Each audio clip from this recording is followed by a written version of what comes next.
and welcome to Fiction Fans, a podcast where we read books and other words too. I'm Lily. And I'm Sarah, and today we are delighted to be joined by our secret third co-host, Krystle Matar, and author Adrian M. Gibson for a spoiler-filled talk about his debut novel, Mushroom Blues. Welcome, both of you. Hello. Thank you. Hi, I should have worn my Fiction Fan sweater. I don't know why I always forget it when I come on. Oh well. Missed opportunity. Yeah, I'm a failure. Point deducted, Krystle. You're no longer our secret third co-host. You've been demoted immediately. That's why you're the secret one. Because Yeah, you because I forget your never sweater. remember. I never remember to wear my swag. Oh my god. So, before we begin this conversation, I would like to ask you the most important and hardest question of our time tonight. What's something great that happened recently?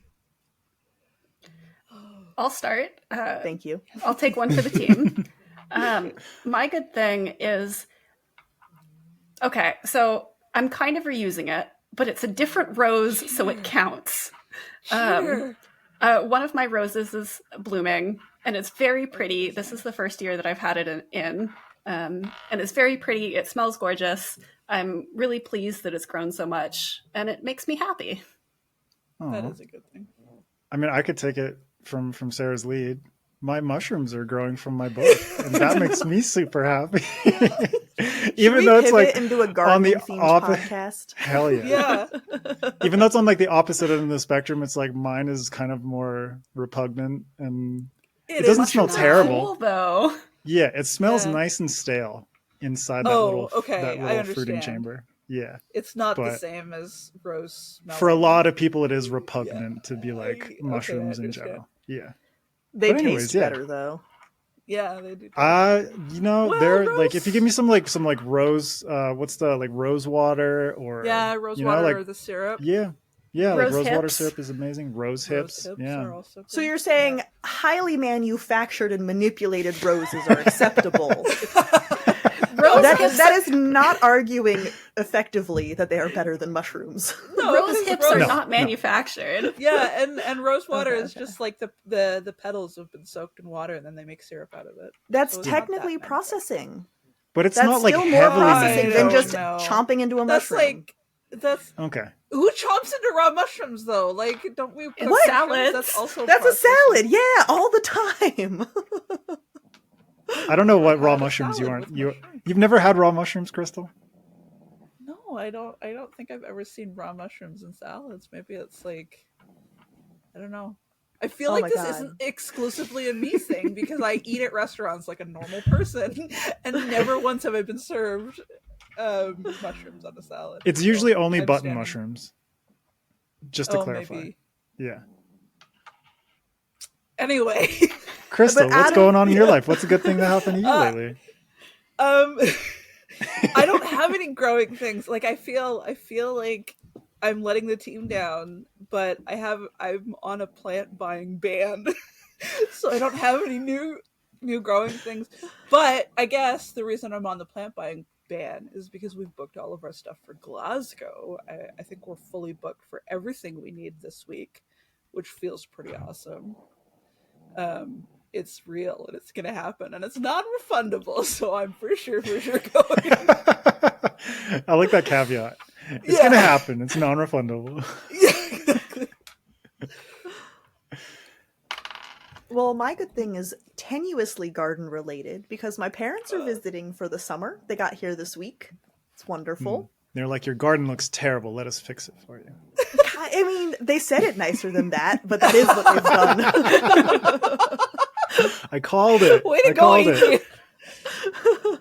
They just roll It's- in with the judgment, but then they're like, we'll help Yeah. you. And it's like, all right, fine. Yeah, well, they skip the judgment. They come up and they stay because they help us immensely with the house. We have a fixer-upper that is far outside of my skill set. And your Yeah. father is very talented at fixing things up. I mean, Oh, like, that is a builds nice houses person from the to be ground up. related to. Like, Yes. he can do this in Nice. his Yeah. sleep. Well, he could 10 years ago. We're gonna help now, but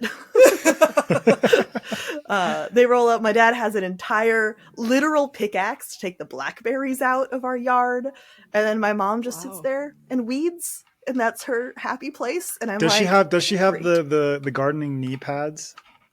No, we give her a bucket to sit on. She gets a bucket? One God bucket damn. to sit on and one bucket to put the weeds in. It's a 2-bucket system. Get her some fucking knee pads, man. Be nice. Then she has to kneel. That's harder than Kneeling sitting. is easier than bending over while you're sitting. I'll ask her. No. She can decide. Okay. Do you want to Yeah, we keep your believe- bucket, or do you want knee pads? I'm just saying, we have knee pads Oh in my the God. house. If she wanted them, Yeah. she could have requested them. Maybe she doesn't know there are options beyond the bucket. You never know. Okay. I have more She's faith like in my mother, stuck. but I've met her, so. That is such a sad image. Just a bucket woman. I mean, you say that, but you should see my garden. It's impeccable It looks right good, now. yeah. Worth it. Yeah, but how is her Banish that lower woman back? to the That's what I'm worried about. Also Not your fine. garden. Trust me, I would know. I would know if it wasn't. Ugh, your mom just content with her bucket, just living life, weeding. So what's everyone drinking this fine my evening? God. And changing the subject a little bit. Oh god. I took a page out of Mushroom Blues and I'm drinking some rice wine, but I bought it Nice. from Trader Joe's, and it did come in a box. I am that was- all for that.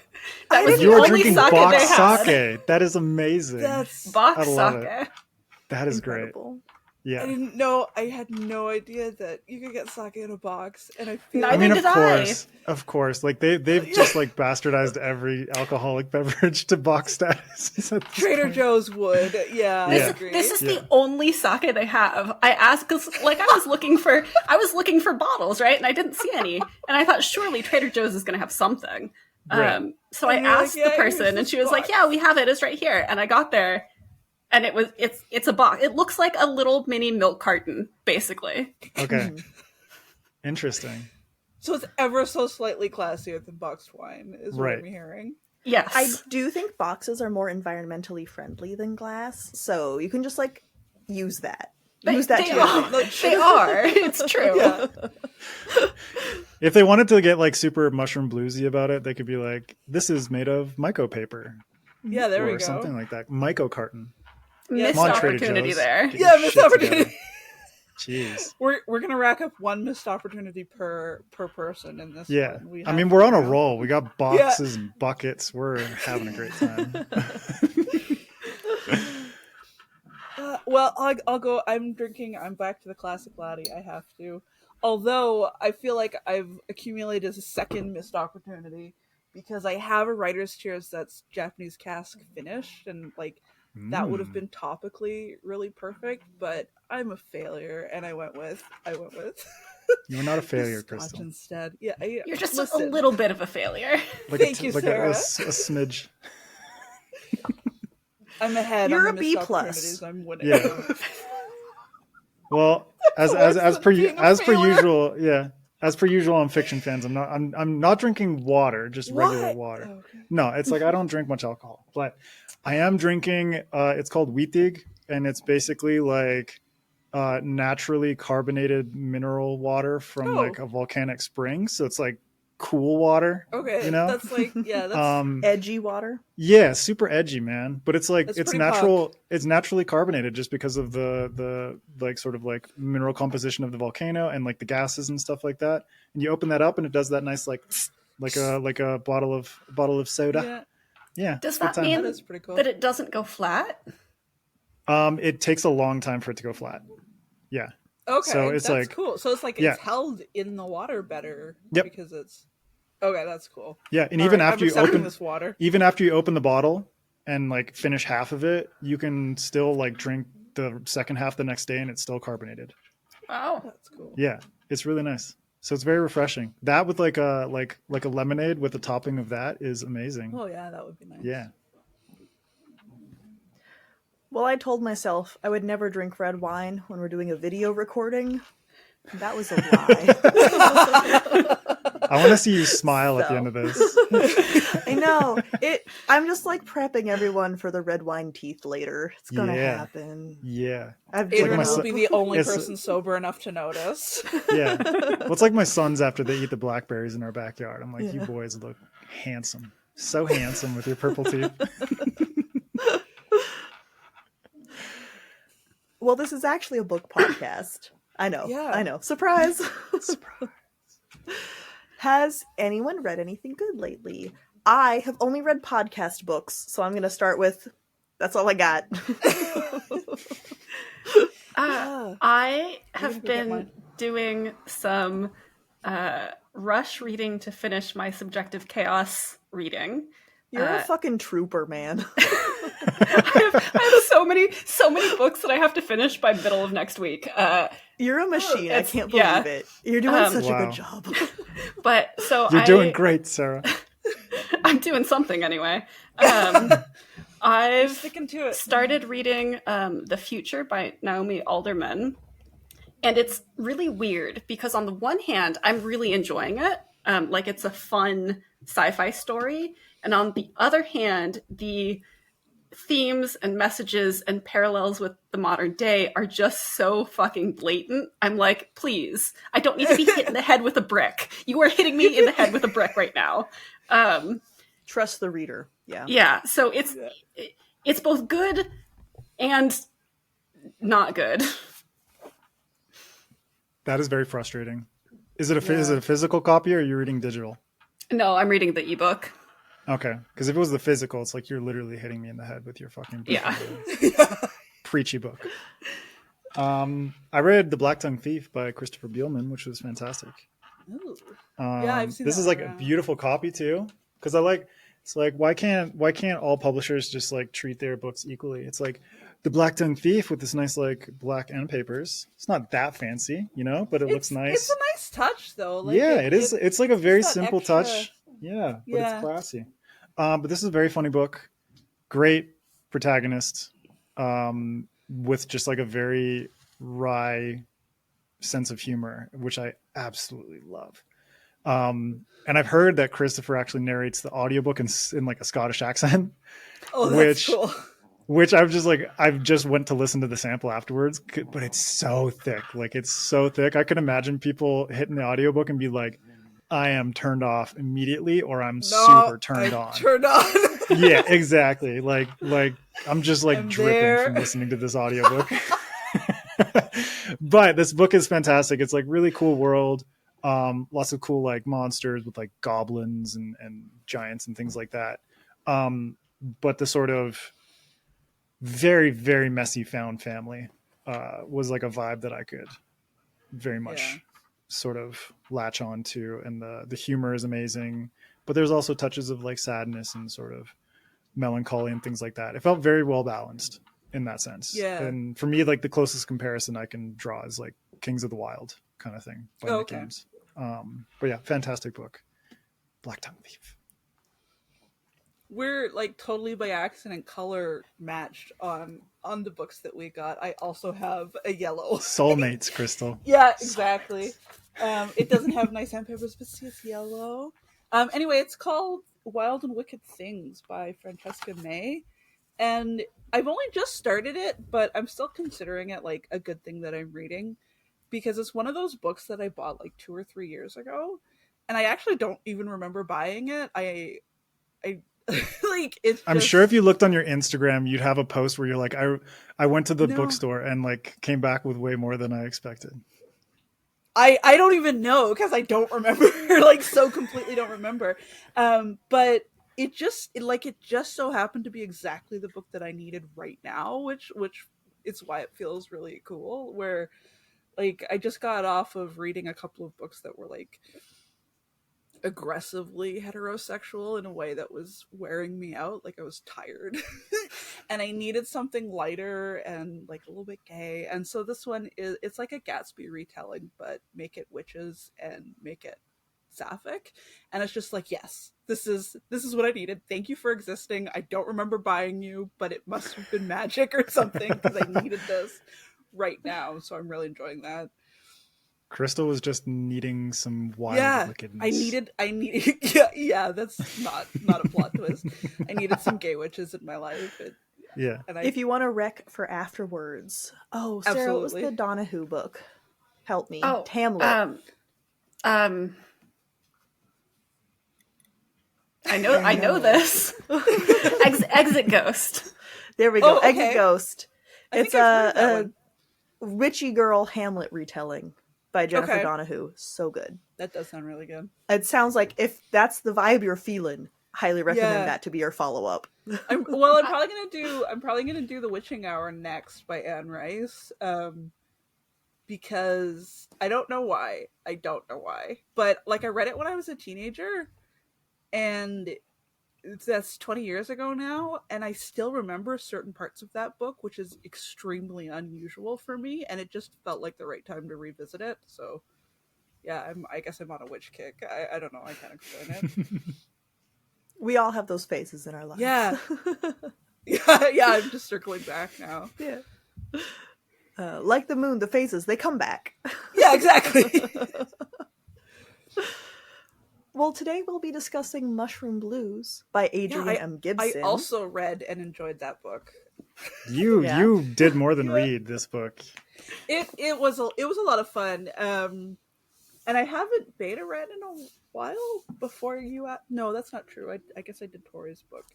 Anyway, it was a lot of fun to like engage with on just like, and I was really nervous when I sent you that big giant email essay because you asked me, oh, like, what are your thoughts on this specific chapter? I'm like, well, if he's asking specifically, maybe he does actually want an essay. And then I looked at how long that email was, and I'm like, oh boy. I hope that was than exactly the chapter in question. But it was exactly the essay that I needed. so. No, it wasn't that long. It was probably like, I don't know, like 800 words. You're excessively generous, but yeah, I'm glad. Maybe 1200, but I just feel like that moment was like, okay, we are absolutely on the same page. Like just your response to it, we are 100% on the same page, and I'm so in this with you right now, and I'm so ready to get through, and that feeling, like, it's really special as a writer to just put your big ass stupid opinion out there, and then the other person is like, oh, thank you, that's exactly what I was trying to think about. And then you're like, I don't know, it does something to your relationship, even though we were already pretty close. Yeah, I mean, like, and your feedback was always great because you sent it in like Microsoft Word documents, but there was like the comments on the sidebar, on the side panel, and I just like, it made me so happy sometimes. Where I basically see like a step-by-step build up of your emotional reactions to certain things.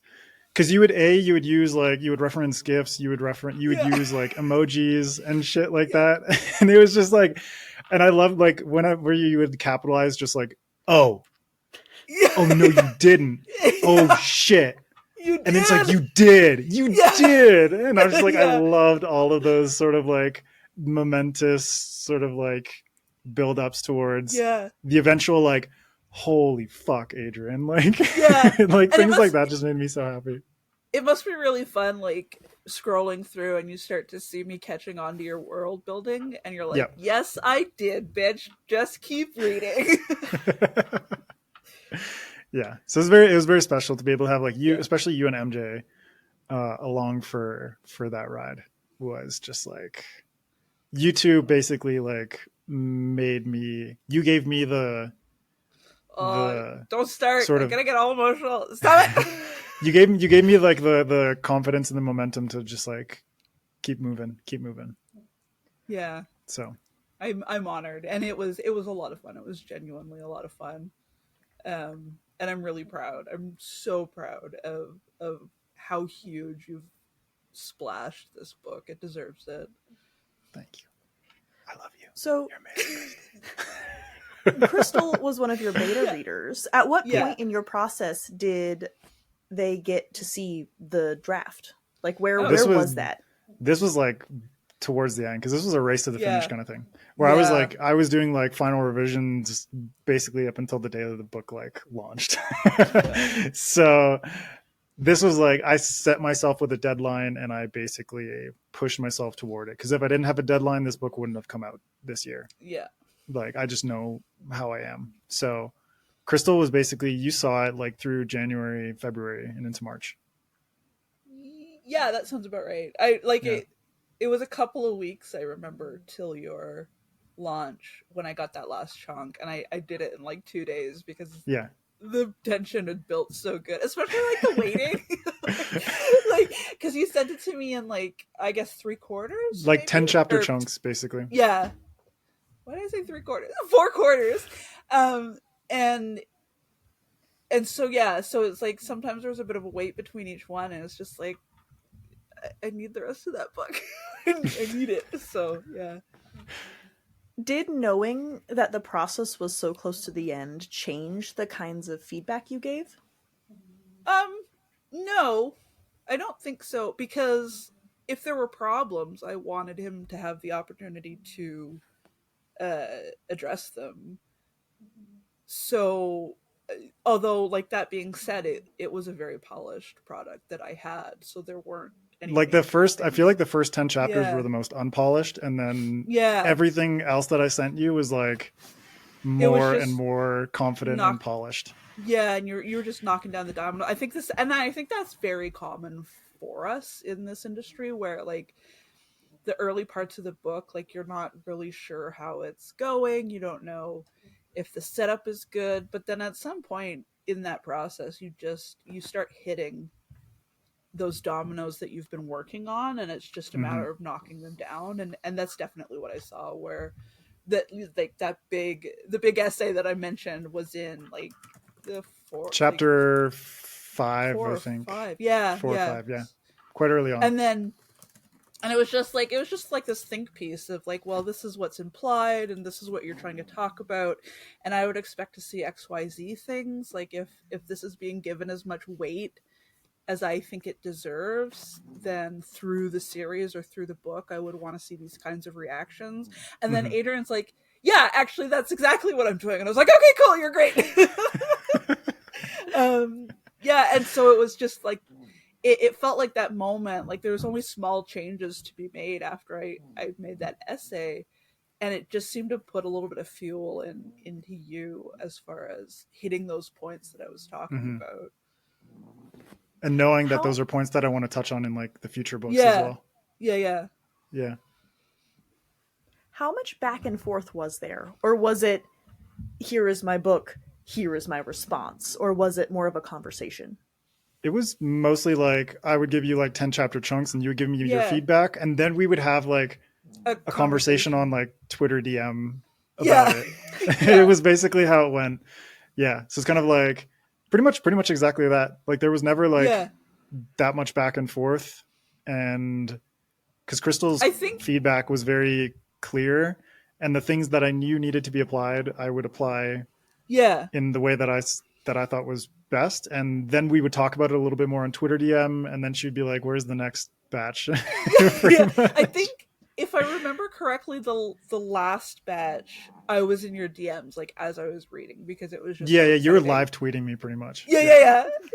I was like taking pictures of my iPad on my lap, like, oh, you motherfucker. But the more serious stuff, it was definitely like, okay, so I put the comments in the actual file, and then one of them I followed up more verbosely in an email, but otherwise you were easy to talk to, which is nice, because I think it's just a matter of like our relationship too. Like yeah, with you and MJ, there's like basically there was like very little ego in the equation, where it's like neither of you were trying to enforce your ideas upon the book, and I understood the things that you were critiquing, and my like ego was able to just kind of piss off for a little bit, that I could receive your criticism in a very, very thoughtful way, that I would be able to just run with that basically. So it was like there was very little conflict in like the whole process. So I was very happy that it was like I could confide in you too specifically. Yeah, it is a really vulnerable place to be. So, no shade to some people who have trouble receiving feedback. but I can't relate. I can't relate. I mean, I say it all the time. Like, tattooing just basically told my ego to go fuck itself, and like just kind of figure out ways to better navigate receiving criticism. And usually the most like blatant criticism would come from myself anyways. So yeah, that's true. It's like learning how to deal with my own internal kind of battles before anyone else. So mentioning tattoos, I have to ask, is writing a book just an opportunity to share your pet obsession with the world? I ask both of you because I've read both of your books and I know both of you as people. I mean, it's like, it's not singular. It's like pet obsessions, plural. Plural, big plural. Yeah, like anyone who reads his book is like, this dude is like ridiculously obsessed with mushrooms. But then, you know, like there are tattoo aspects to it. And the next book that I'm going to release, like one of the POV characters is basically a tattoo artist for like a gangster crime family. Music. Yeah, and music too. Like there's like music scenes in there in Mushroom Blues. There's the scene in the Moldy Rose, which is kind of like an underground jazz bar. I really love that character. And then on top of that, it's like Henrietta's basically cassette collection that she's inherited from her dad, and the fact that she like her finding sort of like respite in listening to these Pilz rock albums, which was basically like my play on krautrock, the genre from Germany. That for me is basically like how I interact with music in my day-to-day life. It's like, yes, I was a music journalist in my early 20s, but when it comes to music now, if I'm severely frustrated or if I'm like feeling very overwhelmed, I put on music as a way of sort of like grounding myself. And for Henrietta, all the moments where she's using music, it's an attempt, sometimes successful, sometimes not so much. If you're in a car chase, not so much. Not so much. To kind of ground herself in sort of like an emotionally steady state of mind. So it's like, so much of the stuff that happens in the book is like my obsessions just being like, some like a little bit more subtle than others, but I'm finding that even more so in the current project that I'm working on, in that I'm more conscious of myself doing it. Like, I don't think I realized how much I was exposing myself when I was writing Brightwash. Like, I don't think, just from the standpoint of not really knowing what I was doing, because it was my first, big one. I didn't realize how personal it was becoming. Whereas now I'm doing it on purpose. Like, I've made this conscious choice to like put in these things that have had really long roots for me, including mushrooms. So it's like controlled vulnerability as opposed to Brightwash, which was kind of just like unconscious chaos. I'm gonna write a book. What do you mean everything that I believe is in the book? Oh, oops. And so it's that same thing where, like, with this project, it's just it's intentional vulnerability, and it's really interesting to see how it changed the story from like my original idea, which didn't have mushrooms in it, and it didn't have, like, the main character didn't have a kid, and like all like this big list of things, and it didn't feel like my book yet. Like it wasn't me yet. It was just kind of generic. It was just generic. And I lost interest while it was generic. And then figuring out the things that made it important enough to stick with it. And so now I'm a little bit over halfway through. I'm looking at potentially finishing this draft before I travel and having it in the hands of its first editor while I'm gone. And so like that was the difference. I Mm-hmm. thought of this idea over a year ago. I was planning this idea, Adrian, when we met in Toronto last year, Nice. and then it just died because it wasn't me yet. And then I don't know, like 3 months ago, suddenly I knew what it needed, and now it's almost done. So yeah, it's definitely And it's probably the fastest you've ever drafted anything too. um no, but it's definitely, that's just because because my life. But it's reached that point now where I wake up in the morning, I'm thinking about it. I stand in the kitchen in the afternoon thinking about it while I'm cooking. I go to the gym. I'm listening to Michael Pollan to think about it. Yeah. And then I come home and I think about it some more. And somewhere in there, I get a few thousand words out. So it's certainly the most dedicated I've been, at least to the same level as Brightwash and Yeah. Brick and Bone. And it's the difference between finishing a project and just not for me. So both of you are parents, Yeah. and you both have novels that center around solving the murders of children.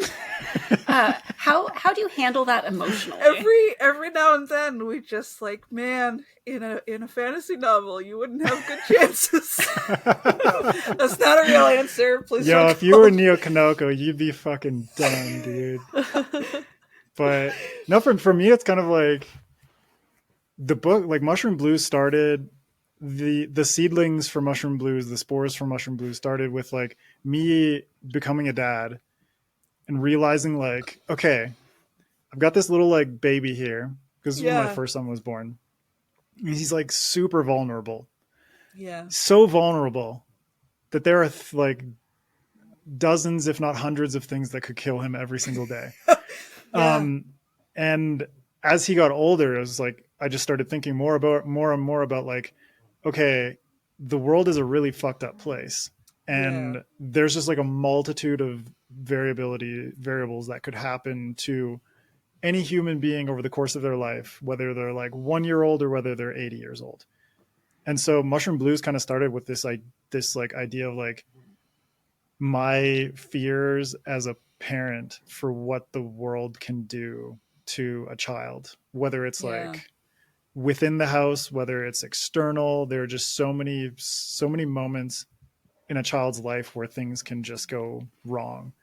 And it just, like I'd read Krystle's book and absolutely loved it. And she kind of gave me the confidence to be like, I can tackle dark themes because I sort of need the creative process of writing this book in order to figure out how the hell I feel about it.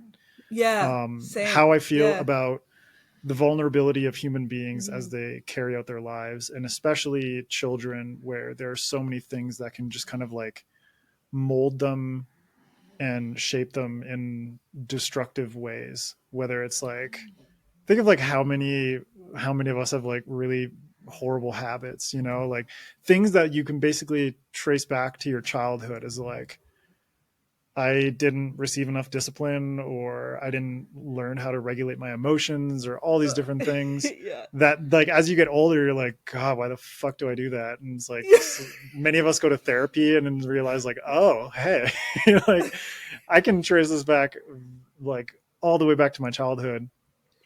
And in the case of the children in Mushroom Blues, many of them are in this position, like the child that gets murdered and washes up on the beach is there because of the ways in which adults took advantage of a situation and the innocence and naivete of children in order to rope them into basically like working for gangsters and being their like blackmailed servants kind of thing. And there's not just one dead child, there's like multiple, there's like 2 dead children that show up, but there are also multiple children that are appearing later on, and some who've disappeared, and you kind of it's kind of implied like something similar happened to them. But then there's the opportunity for salvation from this very, very dark situation. And so it's like, this was a way for me to sort out like the emotional roller coaster that is becoming a parent and realizing that you're responsible for this little creature.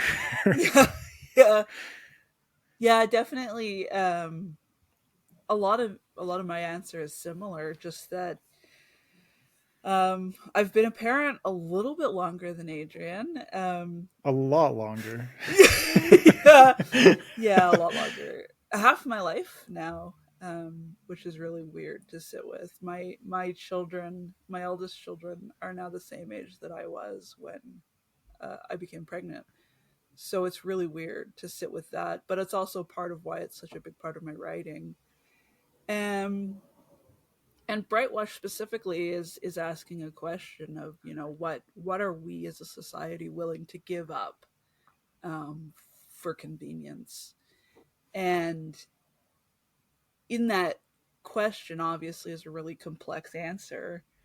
But for that story, I felt like children, in a way, we are at our most human when we're young, and we don't have all of these chains of our respective societies trying to restrain us into our box. And so that vulnerability and that pure essence became very much the analogy for what is given up in the name of life being easier for, usually for rich people. Like, let's be honest, it's not easier for us. In this context too, it's like the progress is kind of like... Yeah, exactly. Yeah. And and so that root was just like questioning who is at the highest risk when we as society make horrific choices, and that's very much our children. And how do we step out of line to save our children? And that's so it's a very similar root of just demanding that a protagonist protects children that didn't have a chance.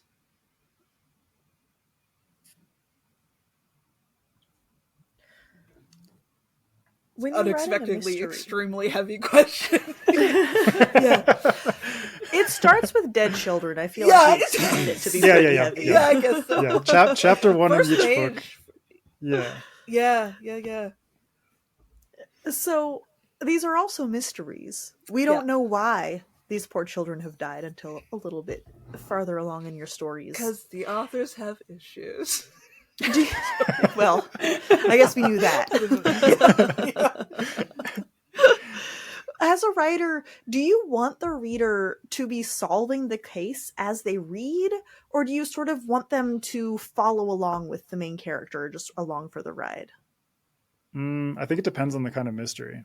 Yeah, I was gonna say, because both of ours are kind of like police procedural in a lot of ways. Yeah, and but yours I feel is like much police more so. Yeah, but I feel like police procedural in particular is the kind of mystery that benefits from having the reader just like half a step behind the protagonist. Yeah. As opposed to giving them too many opportunities to basically solve it for themselves far too early.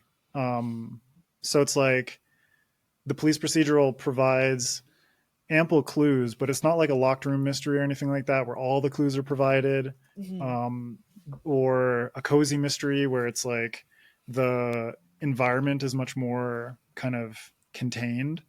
Yeah. But police procedural, it's like there are going to be moments where you will figure out at the exact same moment that the protagonist does, maybe just like a tiny like bit earlier. Second before is a really good half feeling. Second before. Yeah. Yeah. Or it's like you'll be hit in the face by some sort of like reveal that will just like floor you kind of thing. So there's there's a very small window in which I think something like police procedural works, where it's like you have to kind of guide the reader in a much more sort of controlled way. Yeah. Yeah, and I think for Brightwash it's a little bit less so, because Toshio isn't necessarily able to solve it himself just because of the whole situation. So him solving it is kind of less the point of that book. Like it's solved by the end, but that story is also about the structure that allowed it to happen, and that's almost more important than the moment that he solves it. And so the balance is a little bit different between the two books, I would say. Mm-hmm. Even though they're both like very character focused, I think like it's a tricky balance to be like, I'm gonna trick your brain along the way into like focusing more on something else. Where it's like throughout Legend of the Brightwash is like you become more and more entwined in, yes, Toshio is investigating this thing. Yeah. But a lot of it is like Toshio himself. Yeah. And like how he ties into the greater picture. Yeah, yeah. And the same could be said with Hen. It's just like a slightly it's more focused for her, where she is more focused, I guess. So like it's a similar thing where her solving it is only half the plot. The other half of the plot is her growing enough that she would care about the answer. Mm-hmm. So changing gear just slightly, the world building that you do in this book is fantastic. It is. And you have this whole new society, the Hopponese society, which is pretty heavily influenced by Japanese culture. How do you balance that, like, influenced by versus cultural appropriation? Yeah, that's something that is like that came up before. I think Adrian Tchaikovsky and I had a email kind of back and forth about that. And it's something that I've been asked in interviews, like doing the book tour and then doing stuff post launch as well. So I've had time to think about it, which is obviously helpful for a spoiler cast. But for me, it was really important to be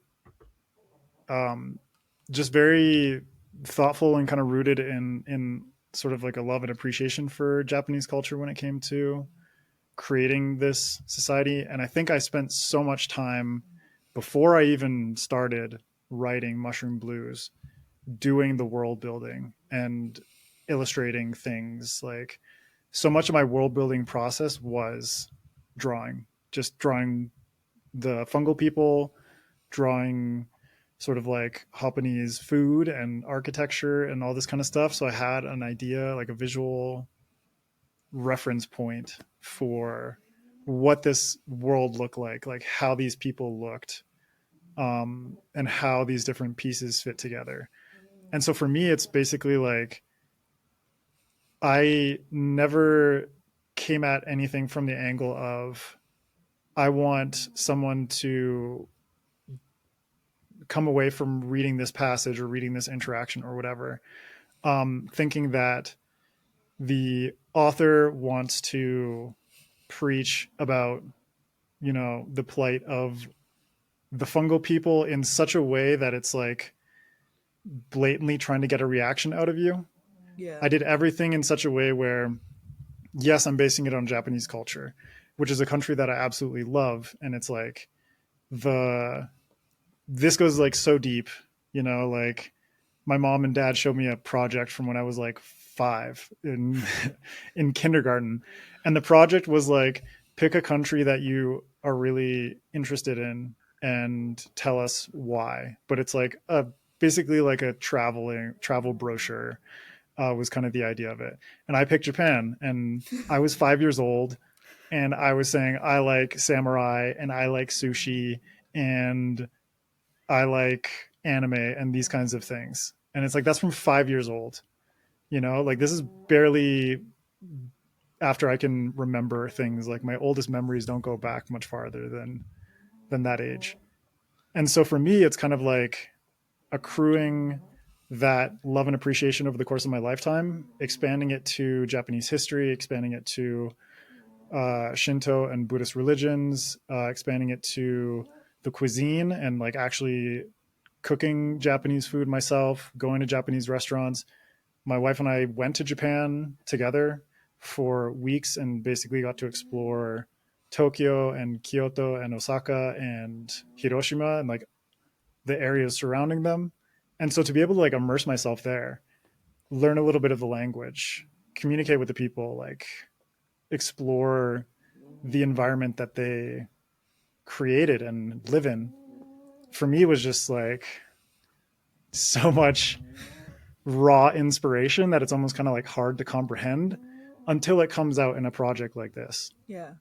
Where the Hopponese people are so much more nuanced than, especially in cyberpunk, which is a genre that I love, but is very, very shallow in its representation of Asian cultures and its use of Asian cultures, especially as like an atmospheric and visual motif, which for me, it's like, I love the genre. Like I love the films, I love the anime, I love the books, but a lot of the Asian inspiration in cyberpunk feels very tacked on.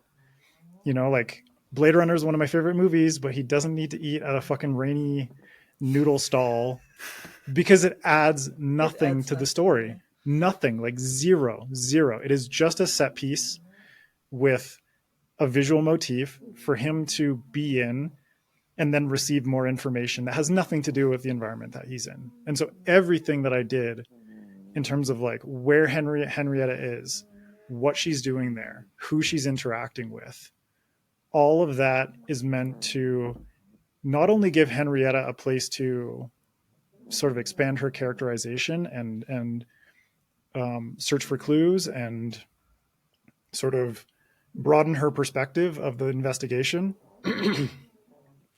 It's more that there's always like a double play going on where it's like, yes, I'm working on Henrietta, but also who are the other characters in the room? How can I make Koji feel more individual and more nuanced and more fleshed out? How can I make even, you know, characters like Rio or characters like Shikaku, these Hana, like all these different characters, how can I give them their moment even though they're not a POV character, they're not the protagonist? But I didn't want to create this like cookie cutter homogenous society where especially with fungi, where it's like these are sort of like hive organisms, but what I wanted to do was to give them sort of like hive like biological tools for communication, for the way that they organize, the way that their communities are sort of formed, the architecture and the way that their sort of like actual physical environment relates to them. But at the same time, every single fungal has their own individual motivations, their own desires, and their own means of achieving those based on the things that are available to them, the people that they're in contact with. And so it's like, yes, I could have made it really homogenous. And I think that's one of the biggest problems when it comes to representing another culture, is that it's creating this like blanket without any distinction of who the individuals are within that. And I think that's the problem when it comes to a lot of the time with Asian representation, Indigenous representation. Krystle, you and I have talked about this before, where there is just like a generalization made about these people, and that doesn't do anything to achieve a more nuanced story and a more interesting story, but also characters that you can really become attached to. Yeah. When everyone feels the same, they're doing the same thing, they're reacting to things the same way. It's like, what the fuck is the point of that? You know what I mean? And so with the fungals, for me, it was just so important to give each of them different motivations based on, this is a post-war city. Life sucks.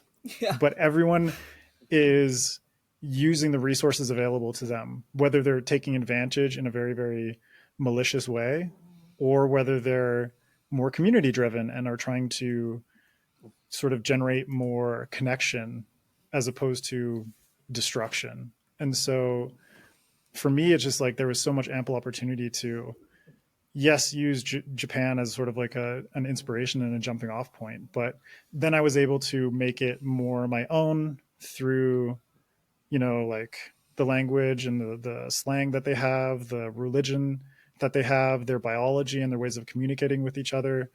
And ultimately what I wanted to do was to make the people who are reading this to sort of like empathize more with the fungal people than the humans themselves. It worked. And The and humans ultimately are not particularly empathetic. Yeah.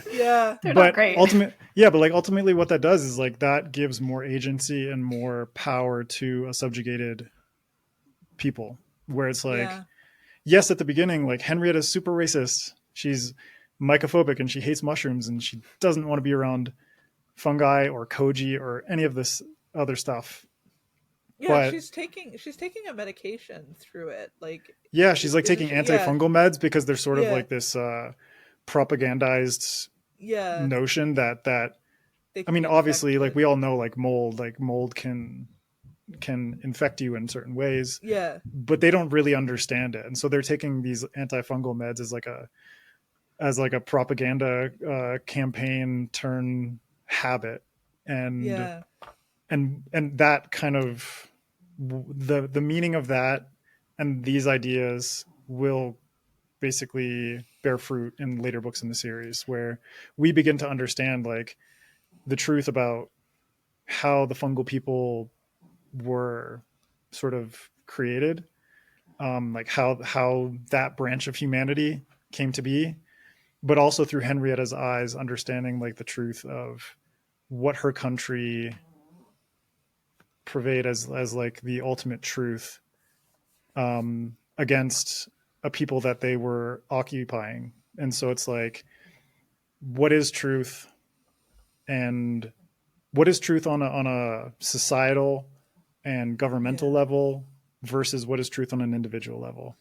And so it was really an exploration for me to be able to have the fungal people be, much like psychedelics have opened my eyes to so many things, fungi are kind of the way in which Henrietta's eyes are opened to the realities of the fungal people, the realities of her relationship towards them, the realities of her relationship towards her own country, her own home country of Caprinia, and the perceived truths that her government was espousing for years and years and years that she believed.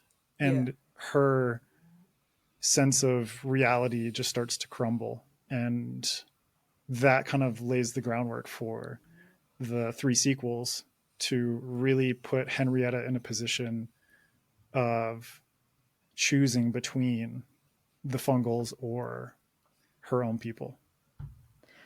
I'm so glad you touched upon that, because I have to admit, when I first read the description of this book and started it, I had a very inaccurate understanding of what was going on. Obviously, the book explained it to me. I figured it out eventually. But when I first started reading, I definitely thought that the fungals were a result of the war. And I think this was a result of, like, you know, the World War II coded things. I was like, oh, nuclear fallout, they became fungal. But that was clearly not the case. Like, no. Chapter 2, I was like, okay, I misunderstood. That's kind of like the coolest misunderstanding that I've heard, though. Yeah, that's a really interesting story, though. Great, I'll take that. Yeah. I was confused in the best way. Yeah. So I don't know if this will spoil further stories, and if so, we can just skip it. But like, I have so many questions. Like, what is going on? Because there is verbiage. Is it all just Henrietta's perspective around infected animals? Because we see infected animals, or what she calls infected animals. Right. Infected is in big quotations. Yeah. Is that the answer? Big quotations. I mean, big but quotations. Yeah. So I will say for 99% of this book, I was like, oh, her viewpoints on being infected is propaganda. Like there's nothing to it. This pill that she's taking, it's not actually doing anything. And then at the very end, when she kind of like she gets high on the tea and kind of starts tapping into stuff, I was like, is there something to it? Yeah, I mean, this is stuff that I don't want to go into just yet because it is going to be explored in the broader Fungalverse. But yeah, I will say, go ahead, I could Krystle. definitely tell that was a hook that was gonna have legs. Like that was it has the feeling of a red herring in that it's not what we think, but it's still something. So yeah, I can definitely tell it's got legs through the series, and I'm really excited to and not just this series. Like that'll be something that's explored in different series within the Fungalverse. So Spore City, the other one. That's going to be touched on in there. But in terms of like how the fungal people came to be, like I just looked at human history and the fact that Homo sapiens are not the only branch of humans. And so there's specifically, I can't remember the exact scientific name, but it's like Homo florens, something like that. Homo florensis or something along those lines. But basically it's like a branch of human, of like ancient human ancestors, but like, cousins that ended up isolated in a part of Indonesia where they existed there at a time when there was basically a land bridge between Southeast Asia and into Indonesia. And once the sea levels rose and that population became isolated, what they actually saw was a shrinking of that particular gene pool. And so because they were isolated to such a small environment, that environment didn't facilitate the size of a regular human. And so basically they shrunk. And it's like a form of like genetic dwarfism where they basically were like shorter than, I think it was like 3 or 4 feet based on the environment that they're in. And so I like started thinking more about that kind of stuff and like what environments can do to change isolated populations of human beings. And if tens of thousands, if not millions of years ago, a particular subset of human beings ended up on an island archipelago that just so happened to be an environment that was really basically like an ecology that was really potent and rich with fungi, and how over time, if those fungi were to consistently interact with those human beings, what would happen? And for me, it's like the idea of fungi would like absolutely 100%. And this is not like, this is basically like I sometimes use The Last of Us as a comparison because it's the best representation of fungi in popular culture today.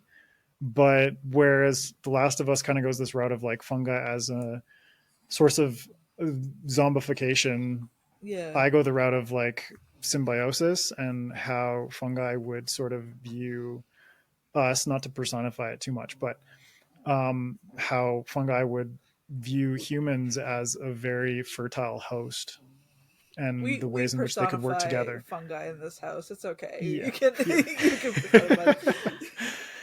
But yeah, it's just like I just looked at human history and human genealogy and the ways in which, humans were able to interbreed with Neanderthal, wink, wink, and different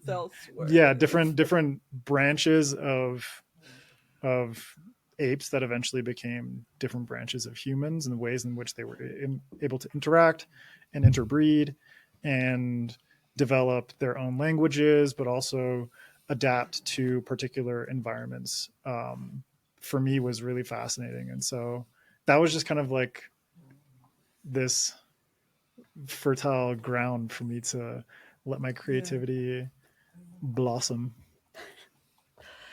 Henrietta has such a skewed perception of the fungal people.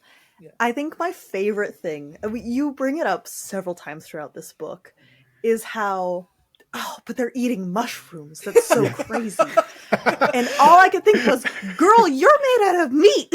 Yeah. It was really funny because the blog Fanfly Addict, I don't write for them anymore, but my podcast is kind of like a part of that. Affiliated, yeah. And and I'm in like the group chat, and there's like particular topics that are recurring within Fanfly Addict. Cannibalism is one of them. Feet are another. Mushrooms because of me, I think, is another one.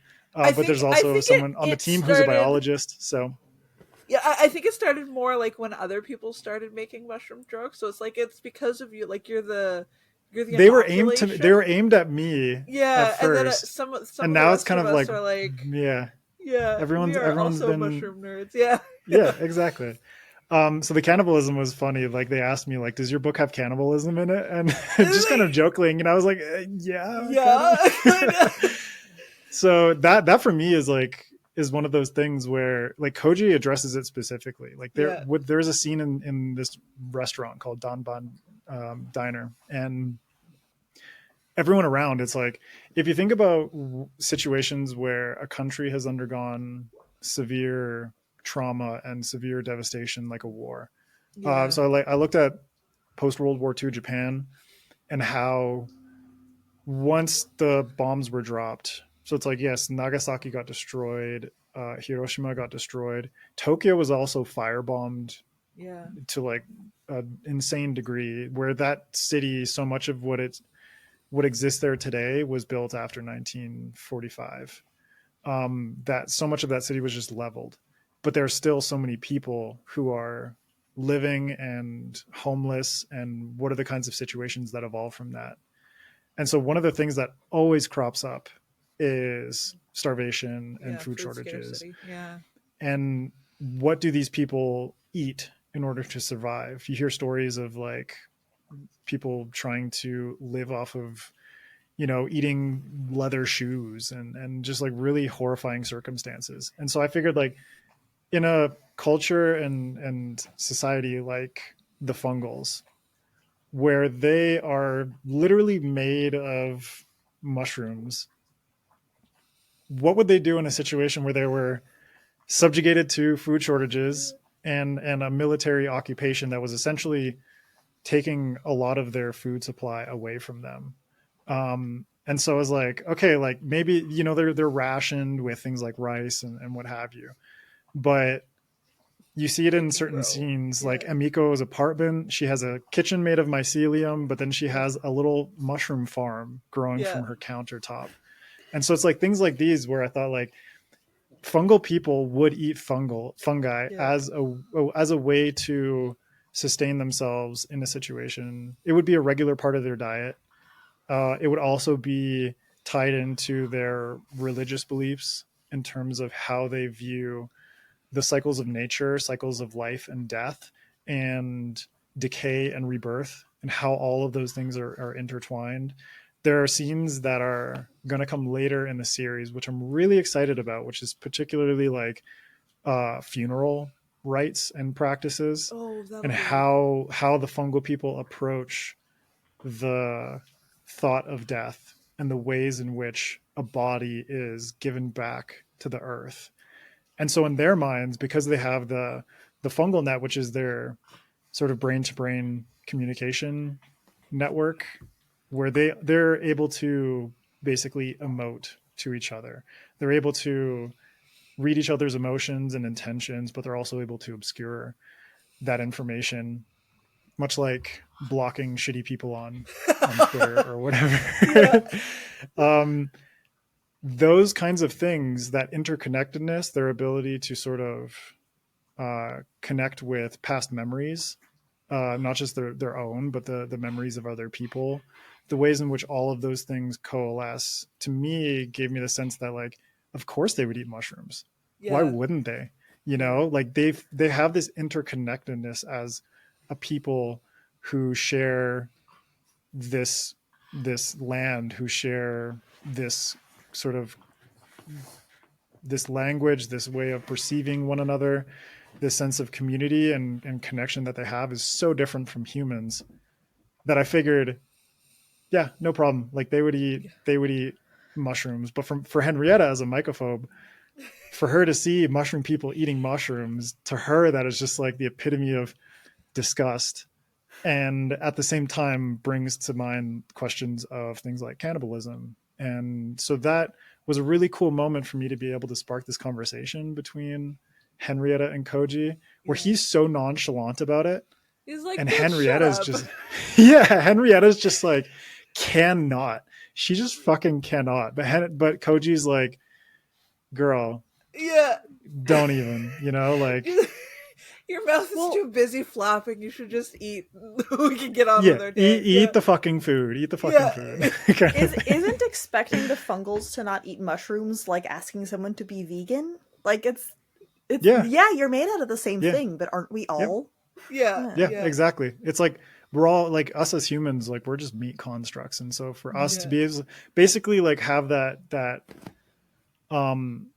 separation in our own minds, like it is just a construct, our classification of what is meat and what is consumable and what isn't. And for the fungal people, you know, that construct doesn't really exist because they have a much healthier relationship between them and their perception of nature, their perception of their own religion, and the things that come from the earth and how those cycles work, versus I think especially Western humans, like in our own world, but also in this world, that there are these like distinctions between what they can find in a supermarket versus what the reality of the situation is. Like someone who doesn't know what a chicken looks like, but they eat chicken every day as like a fillet. And as a culture, we tend to be really squeamish about death. Yeah, so it was a really interesting play on not just Henrietta and Koji, but also and Henrietta and Koji having a conversation with us, the reader. Mm-hmm. Yeah. That was like my Anthony Bourdain moment in this book, was that diner scene. And Krystle called it out. She was like, you would be so proud. Yeah, it was a really good spot. Yeah.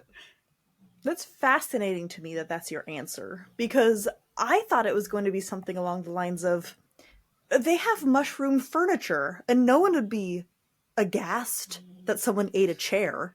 That's not cannibalism. Like everyone has a difference between a conscious thing and a not conscious thing. It's just wild. Right, but over the course of the book, it's like it's clear that the environment itself is conscious on some level. Like it's interacting with the fungal people themselves. Like there's the scene on the shelf where they're being chased, and it's kind of like the mycelial environment itself is alive, and it's interacting with the emotional responses of the people who inhabit the shelf. And so it's kind of like the environment is almost attacking Henrietta. And so for the fungal people, there's a sort of intelligence and consciousness that permeates everything about them, their architecture, their lives, all of it, you know, down to food. So it's like a much more nuanced reflection upon how we could think about everything that we do in our lives and how all these different systems interconnect. And like Krystle said, it's like Western society is so squeamish in a lot of ways. And it's like, for me to come to South America has been westernized in a lot of ways, but there are certain things like, you know, you want to eat a chicken, like kill it, you know, raise it first, put in the effort, and treat it with respect. Treat it with respect, but also kill it with respect and eat it with respect and use every part of it and do not waste a single thing. Whereas so many people in, like, think about just words like pig versus pork. Yeah. That Western society has distinguished the food with a different name than the animal itself. Yeah. So that degree of separation makes it easier for people to consume another animal because they're eating pork. They're not eating a pig. They're just eating a pork chop. And so that for me was like a huge part of it, where living in Ecuador really opened my eyes to the realities of food and sort of like the systems that are involved in food. There's a lot less sort of industrial agriculture, industrial farming in South America than there is in the United States in particular. And so for me, it's like the fungal people, they're integrated with nature. They're integrated with all these different systems. They're integrated with the rice that they grow or the mushrooms that they grow in their kitchen. And when they consume them, there is a much more elevated connection going on there, a much more conscious connection, where it's like they literally have like a phrase that they say every time they eat, so that they are paying respect to the source of this nourishment and the people who prepared it and every step in that ladder. And so it's like nothing is blinding them to the realities of what life offers, but also what is necessary in order to sustain a life. So I want to talk about Koji just a little bit, because we haven't talked about him enough. He's one of my favorite characters. He is honestly he's like the fan favorite across the board. Understandably so. Yeah. He makes this very difficult decision to join the police force that is complicit in subjugating his people, and you know, he does it because he wants to change things from the inside, et cetera, et cetera. Yeah. Historically, that doesn't really work out that well. Yeah. So can you just talk a little bit more about that and his motivations and how that is going to affect like things down the line? Yeah. So that's kind of like the public pitch that like the public reasoning that he gives. It's kind of like he tries to sort of convince his cousin and his aunt about his reasons for being on the police force, even though they judge him severely for it. They say that they're using you, and for him at that point kind of feels like he's just being ignorant. He's being stupid. But then over the course of the book, it becomes clear that specifically Captain Ridgway, there's something going on. Yeah, there's something going on. This will be explored more, but there are ways in which Ridgway is using Koji, sort of as like a secret interrogator for the NKPD, because they couldn't figure out a way in order to effectively interrogate fungal people. But he was basically blackmailed into becoming a part of the NKPD, and, you know, under the guise of a beat cop, is actually, you know, like their prime interrogator / torturer. I would kind of veer towards torture. And there's an interrogation scene in, I believe, chapter 26. And that chapter is called Mindhunter. And that explicitly shows there are like steps towards revealing like what Koji is actually doing for the NKPD, but that's the one where we actually get to see it. And Henrietta, based on her sort of growing relationship with Koji, or her warming up to him, is utterly horrified by what's going on, that Koji is being used to use the fungal's own biological network, the fungal net, to get into the minds of the criminals and basically torture them inside their own brains to the point where they crack and reveal the information that they need. And this information is needed in the context of the investigation. Yeah. But at the same time, it's also a moment where I think that's one of the biggest moments between Henrietta and Koji, for her to sort of realize like how she really feels about him and how her attitudes towards the fungals is really, really starting to change. And so that was like a really hard scene to write. I think that one, I was really excited when I saw that, and that sounds so such a gruesome answer. It was such a horrific thing to be excited about. But the reason that I was excited about it was it opens the door to say so many interesting things about like government overreach, and it was like my last essay that I gave you. Like, in the series, what I want to see is, and you're like, yeah, I'm going there. And it was just like, it government overreach, but also like, okay, in this one specific instance, we can believe that it's worth it and it's important. But man, that is some civil rights abuses right there. Like, right. That's not okay. Exactly. And so the whole way through, I knew that you had really interesting things to say that I was on board with, but that was like the moment of like, oh, absolutely, we are 100% on the same page with what this series wants to do. And yeah, that was a really good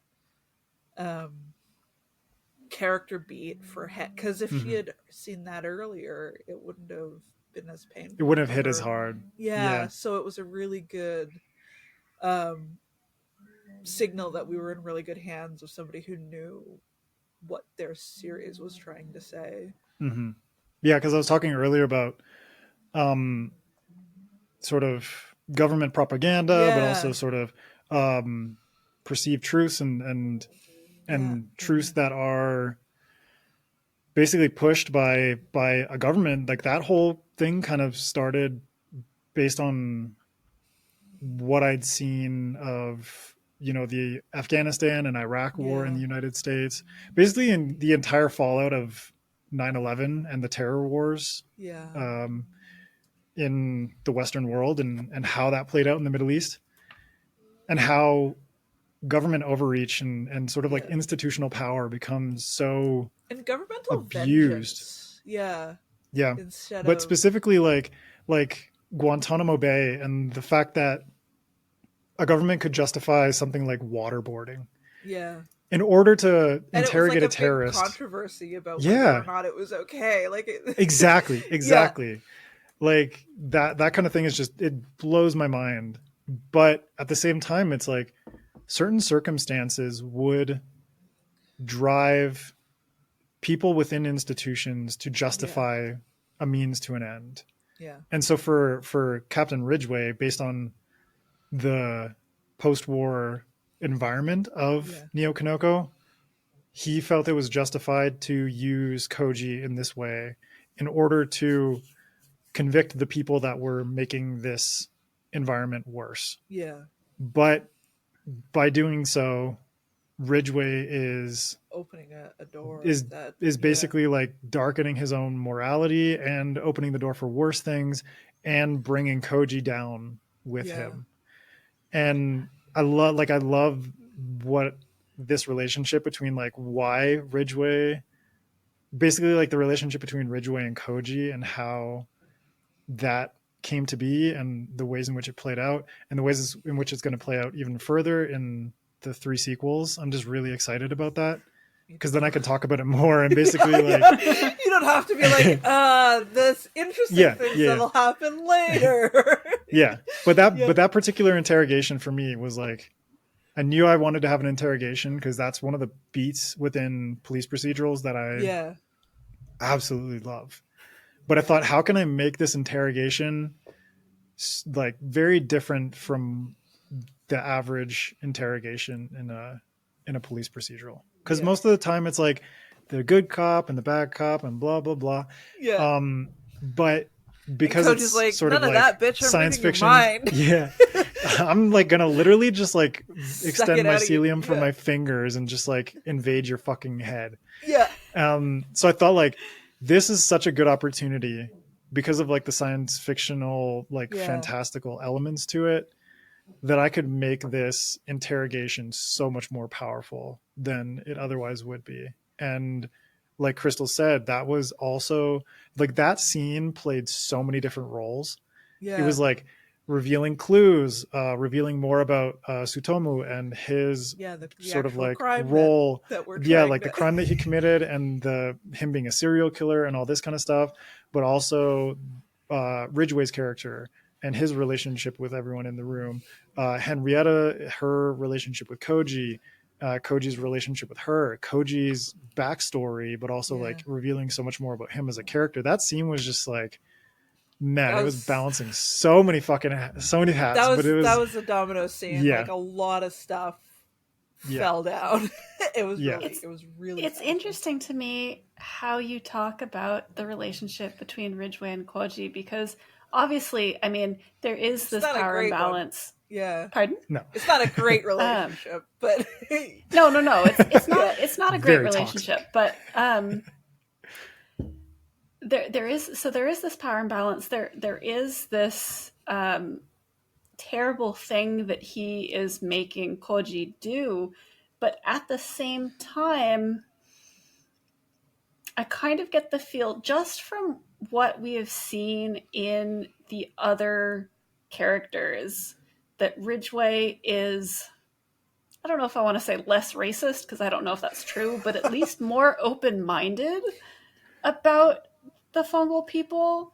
Yeah. And so it's a really interesting dichotomy, and I look forward to seeing you explore it more in the next couple of books. I think he's more nuanced about it, but the thing with Ridgway is that he viewed the fungal people as an opportunity, as opposed to as an opportunity for a very specific purpose, where it's like he doesn't necessarily have empathy for them and their plight and everything that's going on with them. It's like he has a fascination with what they're capable of, in terms of like, there's so many humans in this book that are like that are not interested in the fungals and the fungal net and their biology and these different aspects of them, whereas Ridgway was able to sort of pick apart the different aspects of the fungal people and was able to twist this particular one to his specific purposes. In a way, I find that makes him a much more interesting character, because I agree. Like, there's so much there, and it still feels like, even though he's terrible in a different way, and he's the kind of character that, like, depending on the arc that you have for him, he could push one way or the other from like a fellow protagonist if he grew a little bit of a conscience, or he could push the opposite way of worse, being like the antagonist, capital T, capital A, and those characters are really compelling personally as a reader and a writer, whereas like that push is a really powerful I think just about that uncertainty of he does have a little bit more depth to his motivation. He you don't know where he's going to go with it. It makes him fascinating. And for me, like, writing him, that was one of the characters where it's like he felt very cliched at the beginning, and then writing more of him, I realized like there's so much more going on here that I'm really, really excited about. And there's so many characters in the book that it's like, they came out of nowhere. Like, I literally didn't include them until like second or third draft. I feel that. And then characters like Ridgway, where it's like your motivations and everything that's going on here is way more like it was like while writing that chapter, Mindhunter, something clicked, and I just like started writing some lines about Ridgway that made me realize like he and Koji have a backstory, and it is incredibly fascinating, and I Yeah, it's want gonna to be dig deeper intense. into that. Yeah. That's going to be one of those threads that is like setting stuff up for the future. And there's so many other characters that happened to just kind of like by chance of, like creative word vomit giving birth to something incredibly engaging. Obviously it took fine tuning to kind of like clean up that vomit, but like, Yeah. like I'm so excited for The next what pile Ridgeway, of vomit. yeah, like what Ridgeway can present in the future. Yeah. Character like Rio, I didn't write her until draft. She didn't come into it until the second draft. And she wow. completely just like came out of nowhere. And I'm like, okay, you are actually like a bigger player Yeah. in book 2. And then obviously like Sumi and Diku, like they like their roles, even though at the end it's like they're captured but by different people. Basically, like Sumi is arrested, captured by the fungal people, whereas Diku is taken away by the Sepan, who are like the Caprinian people's army navy. They're like the military force. And so it's kind of like both of them, based on who they went with, will have different paths. And even characters within Kanoko Rose, like Airi, who's the one who's pregnant. She will have a bigger role in future books as well, and also her tattoo artist Horiyoshi will also have a bigger role. And so it's really fun for me to be able to be like, these characters just like took on a life of their own. Yeah. And presented me with way more material than I ever yeah. thought possible. I love that and I'm like, it's so fucking cool, man. I And do even have like to say, my mother's Japanese name is Sumi, and so hearing that all the time, I was like, oh, Nice. There's a disconnect here. Yeah, but then I have to. This is not my mother you're talking about. No, I'm not talking about your mother. I swear. It's like, I hope you treat her better than buckets. But but then there are other characters like Yubaba, who's basically leading this like commune of exiles up in the irradiated zone. Like she came out of nowhere. I had not even like conceived of her in the outline or in the first draft. And I'm like, okay, so like everything that's going on in the irradiated zone in Old Kanoko, there's some really fun stuff going on. Like there's a good playground that I can mess around with there. Yeah. Or like characters like Palm and Moto. I'm like the elderly couple who live in Mildew Grove. I love that. I love them so much. Sarah Lily, do you know who I channeled for those two characters? I channeled my fiction fans ladies for I'll take it. It's like these two people who are just so like cozy and charming, but in a way that is not explicitly trying to be charming. It's like these two people that have a relationship that you will never fully understand. And when viewed from the outside, it's like, this is just adorable. Like, like I just love this. I channeled you two for Palm and Moto. But I just so the question that we Lily's obviously the need one to who ask, spiked the tea. 100%. Sarah's like a little bit like, she comes in with a humor. She's a little bit like, kind of a little bit more straight laced. Lily comes in and is like, I'm just gonna make you some drug tea. Get ready to fly. Yeah, I got a fucking bike for you. Let's do this. Oh my god, yeah. So, Krystle, what were you gonna say? Actually, that was what I was gonna ask. I was gonna ask which of the two characters is the one that spikes the tea. Yeah, it's just like all the shuffling of slippers and everything. I'm just, yeah, that was so much fun. And like a side note for anyone who doesn't know, so it's like the basically like the bike trip that Hen goes on. So she gets her tea spiked, and she knows like I'm in the middle of fucking nowhere, like up in the suburbs in North Neo Kanoko, and she has no way it's like winter storm has just passed, and so she's like, how the hell am I gonna get to Chaga Park, and basically like the climax of the story. Yeah. So this was based on like my experiences riding bicycles in Berlin in the winter, which is like terrifying, but also so much fun. And you wouldn't think that bicycles work well in the winter, but you can 100% do it. It's just, you know, like precarious at best.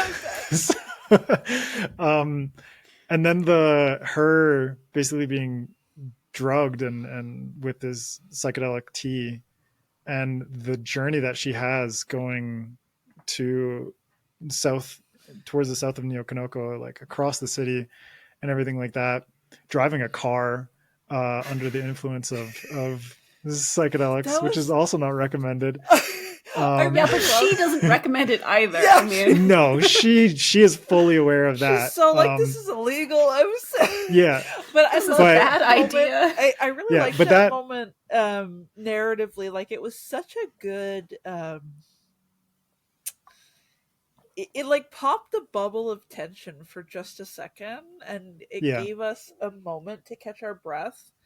But also, like, there was an awareness of. This is funny, but also it's really important, and also we're about to double down in a second. So like, it was a really good pacing decision.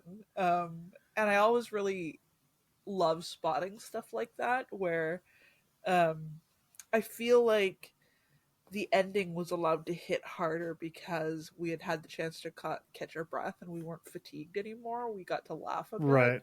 Because it's like if I'd gone like, because like basically the last 10 chapters, there's a lot of like heavy shit going on. It's like she basically gets caught and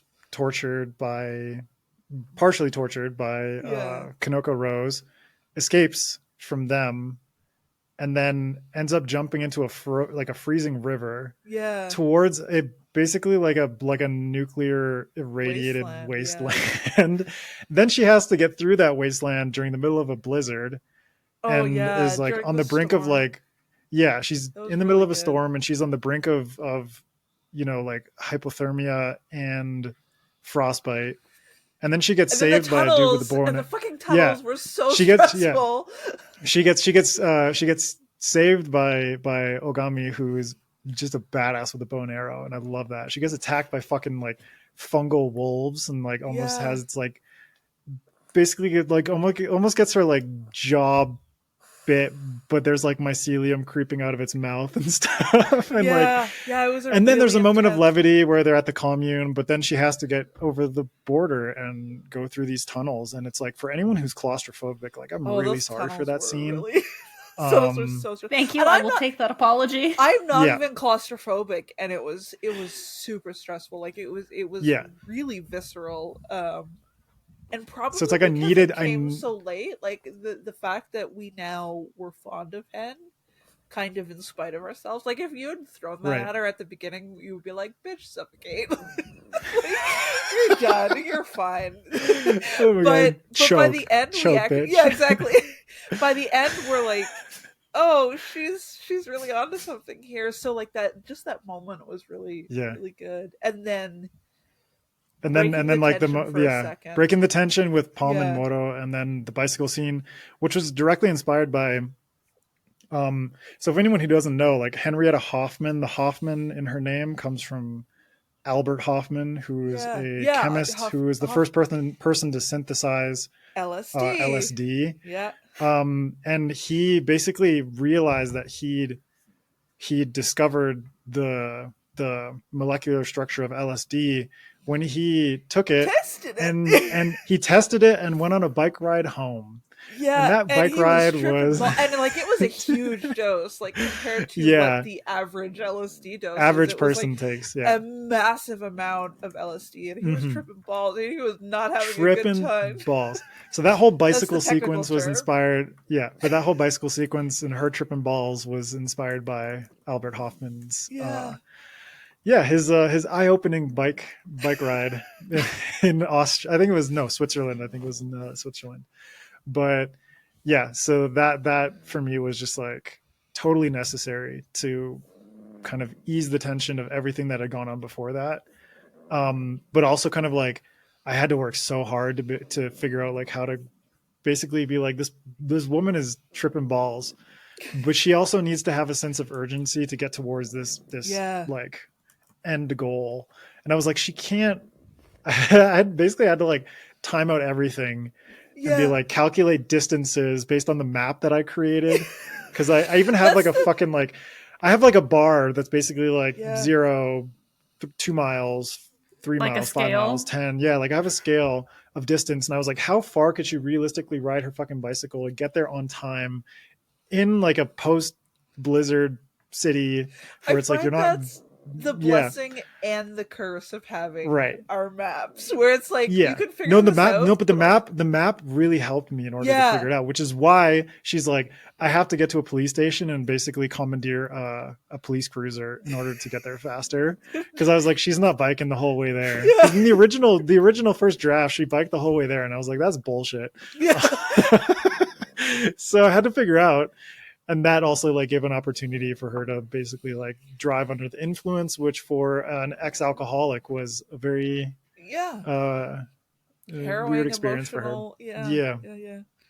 So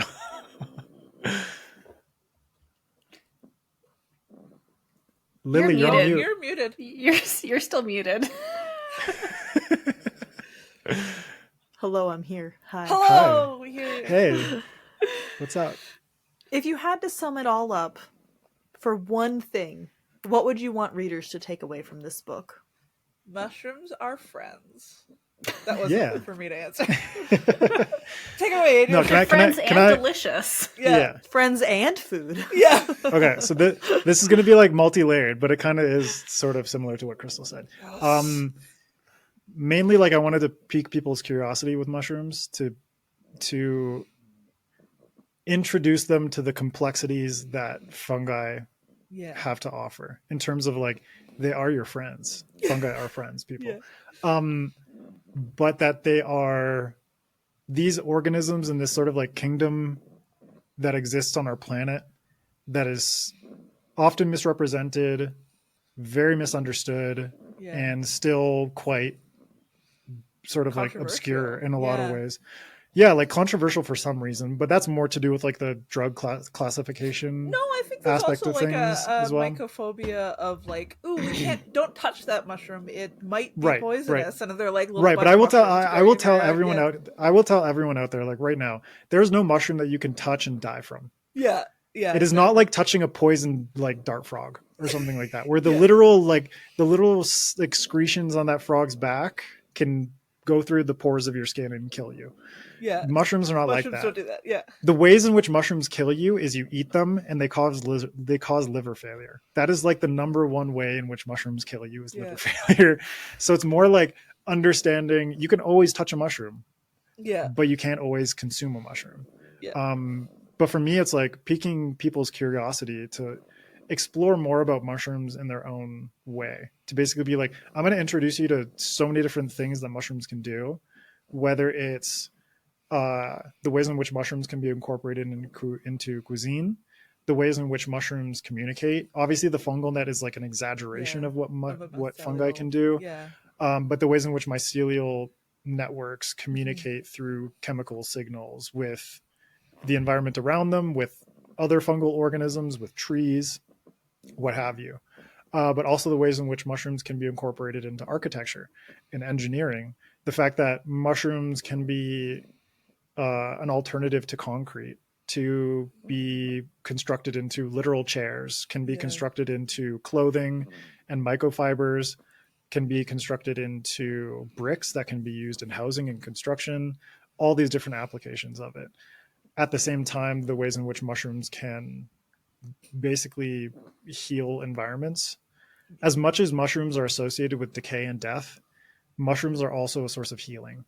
That decay is the way in which a forest doesn't suffocate. That's the way in which a forest rejuvenates, is the fact that all of this leaf litter, all these fucking dead animals, everything that ends up on the forest floor is decomposed by mushrooms in order for that forest to clean itself and essentially start a new also, cycle of regeneration. Yeah, it returns all that nutrient into Yep. the system. All of that goes back into the soil Yeah. and is fed back into the growing trees things, and the plants and the soil, everything. But also the ways in which I think I actually did use the word microremediation when I was when she's talking to Yubaba and she's in Old Kanoko, and it's like, how are these fungals surviving in what is proposed to be like a nuclear sort of wasteland zone? That's because of microremediation and the ways in which fungi and molds are actually able to survive in environments where humans are not capable of surviving. There are molds that have been found in Chernobyl. There are fungi that consume petroleum products. So it's like literally they could consume feed off of plastics oil or plastics and all these different things. And so the ways in which fungi can serve so many different purposes, it's like I wanted to show the disgusting nature of and like the horrifying nature of fungi, but I also wanted to show the beauty of fungi and the utility of it, like across this broad swath of applications, even though it's a police procedural. It's like, hopefully there's something in there that's like, oh, wow, and someone gave me flack for like the spores basically being like used to represent how the fungal people emote. Obviously, I know that spores are simply a reproduction process that mushrooms have. Yeah, but I'm basically science fiction novel. This is science fiction, and I needed some way to convey visually like the mushroom people, and I'm not going to be like, yeah, they're just going around spreading spores and literally fucking everything around them. Like, I'm not. Yeah, so this is not 100% scientifically accurate. There is a lot of stuff that is rooted in scientific facts, mycological facts, but there are obvious fabrications. There are obvious like twists on the reality of it. I use spores to convey the emotions of the fungal people. I'm not going to be like, obviously, if I have like mushroom headed people, they're going to release spores at some point. I'm not going to be like Henrietta's in a room thinking about how Koji is trying to reproduce with her. It's like they're human fungal hybrids. They have penises. I'll explore that later. Don't worry about it. I would read that though. Yeah, me too. I would read that. Absolutely. No, would. but I want Henrietta to end up with Ryo, not Koji. But it's still mushroom fucking. It counts. Yeah, it's still mushroom fucking. There is going to be some sapphic sort of fungal fucking in Spore City. So, which leads me directly into the most important question. Of course. Can you tell us anything about your current projects? Yeah, I mean, so right now I had like a huge detox after Mushroom Blues came out, and I needed it. But I'm like slowly kind of creeping back into it. So I've got I'm really glad to hear that you went with it willingly, because like I remember warning you. That was thanks to you and MJ for like warning me about it. Because knowing me, I would have fought it. I would have been like, just all like, gotta get back to work 2 days after. Yeah, no, 2 days after. No, but it's given me the time to focus on like marketing the book and post launch stuff, and like working on a secret project with a certain bookseller for later this year. I got like the Italian translation as well, which is coming out in early 2025. Oh, cool. But yeah, just like stuff like that. Like I was able to kind of like focus on that kind of stuff. Yeah. But this long delayed sort of reader magnet newsletter giveaway novella. Oh, yeah. Which I'm very excited about. This is like my true ode to Anthony Bourdain. Oh, but it's called A Tale of Fish and Fungi, and it is basically a character. This happens between Mushroom Blues and the sequel, and it's a character that is going to play a bigger part. That's going to play a part in the next one, book 2, because he has a connection to Koji, and so it's kind of like setting him up. It's this fungal named Pocho. And he's basically like, before the war, he was a well-renowned sushi chef.